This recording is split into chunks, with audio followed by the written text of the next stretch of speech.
এর ভিডিওতে দেখাবো কিভাবে আপনার ব্রাউজার সেটিং করবেন, মানে যাদের ব্রাউজার ওপেন করলে পরে অটোমেটিকলি 4টা 5টা বা 8টা 10টা ওয়েবসাইটই ওপেন হয়ে যায়। এই প্রবলেম কিভাবে সলভ করতে হয় আমি দেখেন, যতবার ক্লিক করতেছি ব্রাউজার ততবার অলরেডি 3টা পেজ ওপেন হচ্ছে। তো এটা কিভাবে সলভ করবেন? এটা সলভ করার জন্য প্রথম ব্রাউজার ওপেন করবেন, তারপর এইখান থেকে ত্রিপল ডট থেকে একবারে নিচে যাবেন, সেটিংস আইকনে যাওয়ার পর এখানে দেখতে পাচ্ছেন ওয়ান স্টার্ট আপে গিয়ে দেখতে পাচ্ছেন এখানে 3টা ওয়েবসাইট অ্যাড করা আছে। চাইলে এখান থেকে একটা একটা করে রিমুভ করে দিতে পারেন, অথবা চাইলে এখান থেকে নিউ ট্যাব এটা দিতে পারেন, অথবা continue where you left off এটা দিতে পারেন।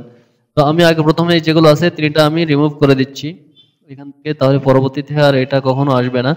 তারপরে আমি যদি এখন ক্লোজ করার যদি এখন যদি আমি ওপেন করি তাহলে দেখতে পাচ্ছেন আমার কোনো এক্সট্রা কোনো পেজ আমার অ্যাড আসতেছে না।